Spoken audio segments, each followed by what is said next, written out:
중고생이 꼭 읽어야 할 한국 단편소설 1930년대부터 1944년대 주요 작품 소개 1930년대는 조선을 대륙 침략을 위한 병참기지로 삼으려는 일제가 억압과 수탈을 일삼았던 때다. 일제가 조선 문학가 동맹을 해체하고 이와 관계된 자들을 검거함으로써 현실 비판적인 소설 창작은 급격히 위축된다. 이 과정에서 작가들은 순수소설, 농촌소설, 역사소설을 집필해 활로를 모색한다. 하지만 태평양 전쟁의 발발과 함께 한국 소설은 암흑기로 접어든다. 우리말 말살 정책으로 인해 1940년대 초반에는 한글 소설이 거의 발표되지 못했다. 대표적인 작가와 작품으로는 김동인의 붉은 산, 광염 소나타, 광화사, 이태준의 달밤, 꽃나무는 심어놓고, 돌다리, 까마귀, 복덕방, 박영준의 모범 경작생, 계영묵의 백치 아다다, 주요섭의 사랑손님과 어머니, 유진호의 김강사와 T 교수, 김유정의 만무방, 금 따는 콩밭, 봄봄, 동백꽃, 소낙비, 땡볕, 이효석의 메밀꽃 필 무렵, 산, 돈, 사냥, 이상의 날개, 종생기, 시문의 상록수, 이광수의 흙, 김동리의 바위, 문여도, 김정한의 사하촌, 박태원의 소설가 구보씨의 일일, 천변 풍경, 현덕의 하늘은 맑건만, 고구마, 나비를 잡는 아버지, 채만식의 치숙, 레디메이드 인생, 왕치와 소새와 개미, 탕류, 태평천하, 황순원의 별, 땡볕, 김유정. 땡볕이 내리쬐는 어느 날 덕순이는 아픈 아내를 지게에 지고 대학병원을 찾아간다. 아내의 뱃속에는 죽은 아이가 들어있어 지금 당장 수술하지 않으면 위험한 상황이다. 아내가 수술을 거부하자 덕순이는 다시 아내를 지게에 지고 땡볕 속을 걷는다. 가난하고 절망적인 삶을 객관적으로 묘사하면서도 김유정 특유의 해악미가 돋보인다. 우람스레 생긴 덕순이는 바른팔로 왼편 소매자락을 끌어다 콧등에 땀방울을 훑고는 통한 네거리에 와 다리를 딱 멈추었다. 더위에 익어 얼굴이 벌거니 사방을 둘러본다. 중복 허리에 뜨거운 땡볕이라 길 가는 사람은 저편 처마 밑으로만 뱅뱅 돌고 있다. 지면은 번들번들하게 달아 자동차가 지날 적마다 숨이 탁 막힐 만치 무더운 먼지를 풍겨놓는 것이다. 덕순이는 아무리 참아보아도 자기가 길을 물어도 좋을 만치 그렇게 여유 있는 얼굴이 보이지 않음을 알자 소매자락으로 또 한 번 땀을 훑어본다. 그리고 거북한 표정으로 벙벙이 섰다. 때마침 옆으로 지나는 어린 깍쟁이에게 공손히 손짓을 한다. 얘, 대학병원로 어디로 가니? 이리로 곧장 가세요. 덕순이는 어린 깍쟁이가 턱으로 가리킨 대로 그 길을 북으로 접어들며 다시 내걷기 시작한다. 내디는 한 발짝마다 무거운 지게는 어깨에 베기고 등줄기에서 쏟아져 내리는 진땀에 궁둥이는 쓰라릴만치 물렀다. 속 타는 불김을 입으로 불어가며 허덕지덕 올라오다 엄지손가락으로 코를 힝 풀어 그 옆 전봇대 허리에 쓱 문댈 때에는 그는 어지간히 가슴이 답답하였다. 당장 지게를 벗어던지고 푸른 그늘에 가 나자빠지고 싶은 생각이 굴뚝 같으련만 그걸 못하니 짜증이 안 날 수 없다. 골피를 찌푸리어 대퉁스레 빌어먹을 거 왜 이리 무거 하고 내뱉으려 하였으나 그러나 지게 위에서 무색하여질 아내를 생각하고 꾹 참아버린다. 제 속으로만 끙끙거리다 겨우 에이, 더웁다 하고 자탄이 나올 적에는 더는 갈 수가 없었다. 덕순이는 길가 버들 밑에다 지게를 벗어놓고는 두 손으로 적삼등을 흔들어 땀을 들인다. 바람기 한 점 없는 거리는 그대로 타 붙었고 그 위에 모래만이 이글이글 달아간다. 하늘을 쳐다보았으나 좀채 비맛은 못 볼 듯 싶어 바상바상한 입맛을 다시고 섰을 때 벼랑간 댕댕 소리와 함께 발등에 물을 뿌리고 물차가 지나가니 그는 비로소 산 듯이 정신기가 반짝 난다. 적삼 호주머니에 손을 넣어 곰방대를 꺼내 물고 담배 한 대 붙이려 하였으나 홀쭉한 쌈지에는 어제부터 담배 한 알 없었던 것을 다시 깨닫고 역정스레 도로 집어넣는다. 꽁무니가 백이지 않어? 덕순이는 이렇게 아내를 돌아본다. 괜찮아요. 하고 거의 죽어가는 상으로 글썽글썽 눈물이 괴한 아내가 딱하였다. 2달 동안이나 햇빛 못 본 얼굴은 누렇게 시들었고 병약한 몸으로 지게 위에 앉아 까떼기는 양이 금시라도 꺼질 듯 싶은 그 아내였다. 덕순이는 아내를 이슥히 노려본다. 아, 울긴 왜 우는 거야? 하고 눈을 부라렸으나 병원에 가면 쨘되겠지요. 째긴 아무거나 덮어놓고 째나? 연구한다니까? 하고 되도록 아내를 안심시킨다. 그러나 덕순이 생각에는 째든 말든 그건 차치해 놓고 우선 먹어야 산다고. 왜 기영이 할아버지 말씀 못 들었어? 병원서 월급을 주고 고쳐준다는 게 정말인가요? 그럼 노인 설마 거짓말을 헐라고. 그래 시방도 대학병원의 2등 박사인가 뭐가 14살 된 조선아이가 어른보다 더 부대한 걸 보고 하도 이상한 병이라고 붙잡아들여서 한 달에 10원씩 월급을 주고 그뿐인가? 먹이고 입히고 이래가며 지금 연구하고 있대잖아. 그럼 나도 허구한 날 늘 병원에만 있게 되겠구려. 이제 가봐야 알지 어떻게 될는지. 이렇게 시원스레 받기는 받았으나 덕순이 자신 역시 기영 할아버지의 말을 꼭 믿어서 좋을지가 의문이었다. 시골서 올라온 지 얼마 안 되는 그로서는 서울 일이라 혹 알 수 없을 듯 싶어 무료 진찰권을 내온 데 더 되지 않았다.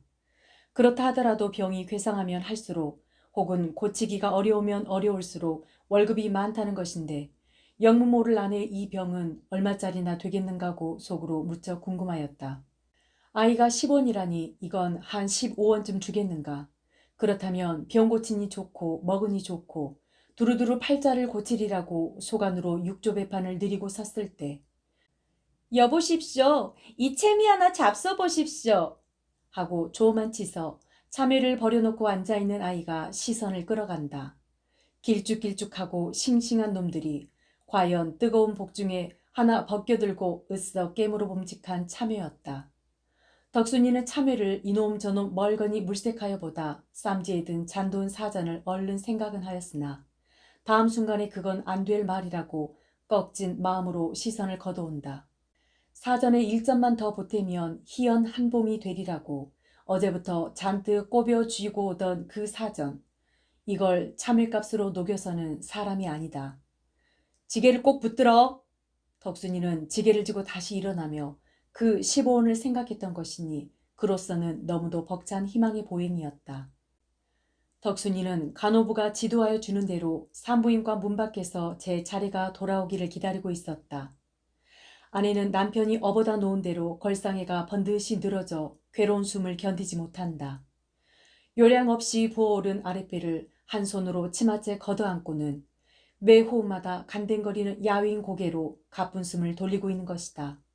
게다가 수술실에서 들곳으로 담아내는 환자의 피고름이 섞인 쓰레기통을 보는 것은 그로 하여금 해석한 얼굴로 이를 떨도록 하기에 너무도 충분한 풍경이었다.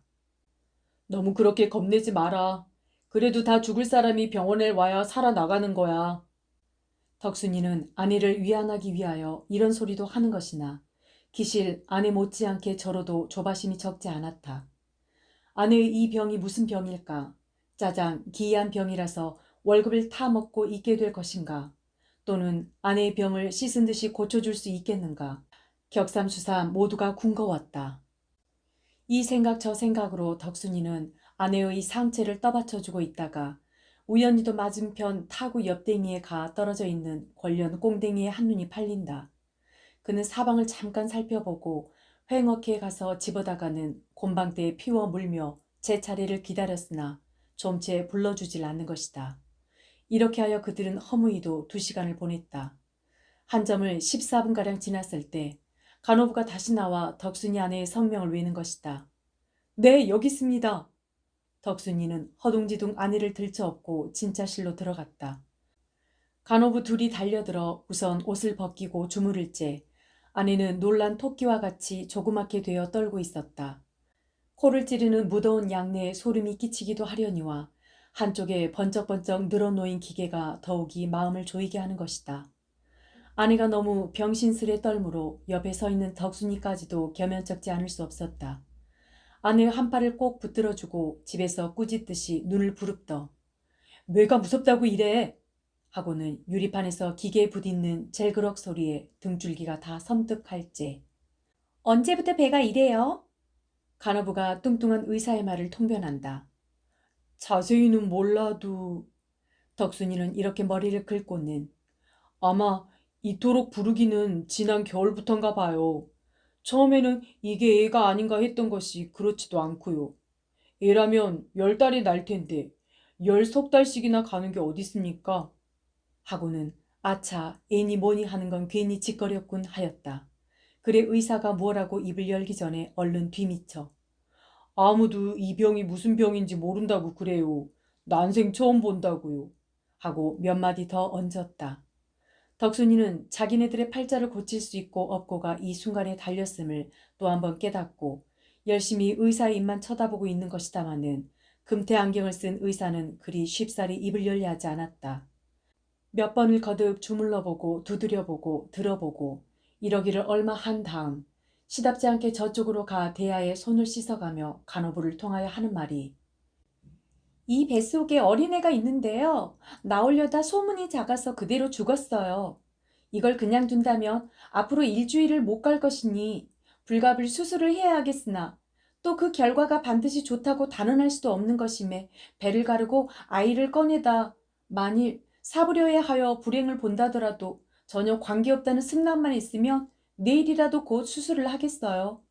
하고 나 어린 간호부는 조금도 꺼리낌 없는 어조로 줄줄 쏟아놓다가 어떻게 하실 테하요? 글쎄요. 덕순이는 이렇게 얼떨떨한 낯으로 다시 한번 뒤통수를 긁지 않을 수 없었다. 간호부의 말이 무슨 소린지 다는 모른다 하더라도 속대중으로 저쯤은 알아챘던 것이니 아내의 생명이 위험하다는 그 말이 두렵기도 하려니와 겨우 아이를 뱄다는 것쯤 영국거리는 못 되는 병인 양 싶어 우선 낙심하고 마는 것이다. 하나 이왕 버린 노릇임에 그럼 먹을 것이 없는데요. 그건 여기서 입원시키고 먹을 것이니까 염려 마셔요. 그런데요. 저... 하고 덕순이는 열없는 낯을 무엇으로 가릴지 몰라 쭈뼛쭈뼛. 월급 같은 건 안 주나요? 무슨 월급이요? 왜 여기서 병을 고치면 월급을 주는 수도 있다지요?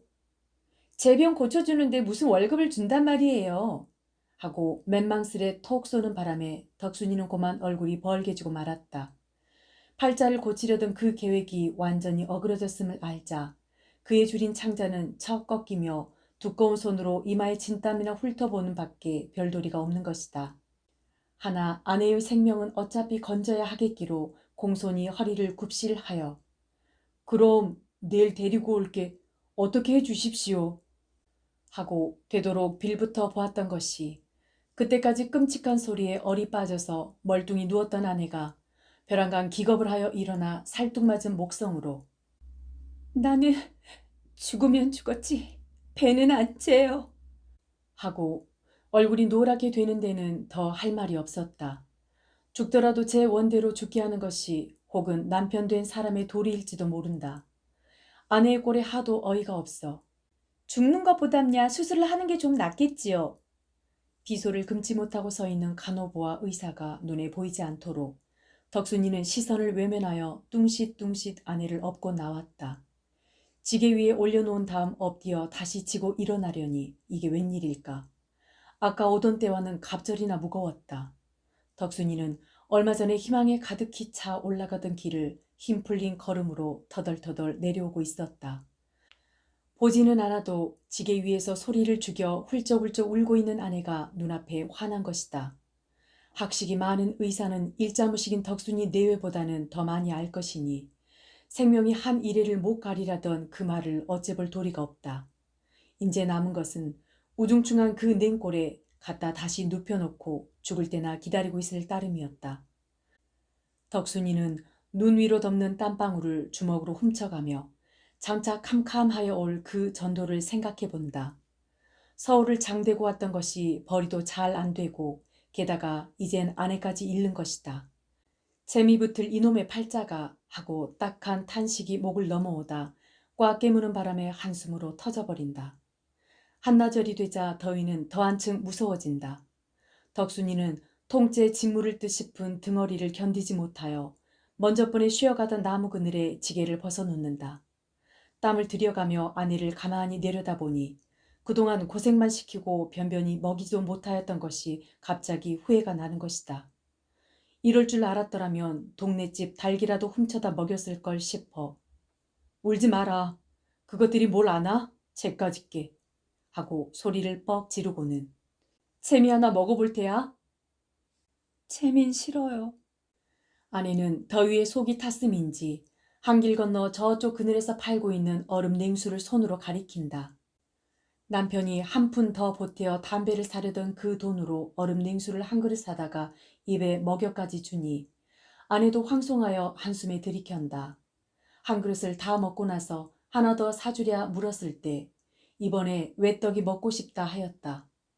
덕순이는 이것이 마지막이라는 생각으로 나머지 돈으로 외떡 3개를 사다 주고는 그대로 눈물도 씻을 줄 모르고 그걸 오직오직 깨물고 있는 아내를 이쓱히 바라보고 있었다. 그러나 아내가 무슨 생각을 하였는지 외떡을 입에 문 채 훌쩍훌쩍 울며 저 사촌 형님께 쌀 2대 꽂아 먹은 거 부디 잊지 말고 갚으 하고 부탁할제 이것이 필요한 아내의 유언이라 깨닫고는 그래 그건 염려 마. 그리고 임자옷은 영근 어머니더러 사정 얘기를 하고 좀 빨아달래오 하고 이야기를 곧잘 하다가 다시 입을 일그러뜨리고 훌쩍훌쩍 우는 것이다. 덕순이는 그 유언이 너무 처량하여 눈에 눈물이 핑 돌아가지고는 지게를 도로지고 일어선다. 얼른 갖다 눕히고 죽이라도 한 그릇 더 얻어다 먹이는 것이 남편의 도리일 게다. 때는 중복, 허리에 쇳불도 녹이려는 뜨거운 땡볕이었다. 덕순이는 빗발같이 내리붙는 등골의 땀을 두 손으로 번갈아 훔쳐가며 끙끙 내려올째 아내는 지게 위에서 그칠 줄 모르는 그 수많은 유언을 차근차근 남기다 울다 하는 것이다.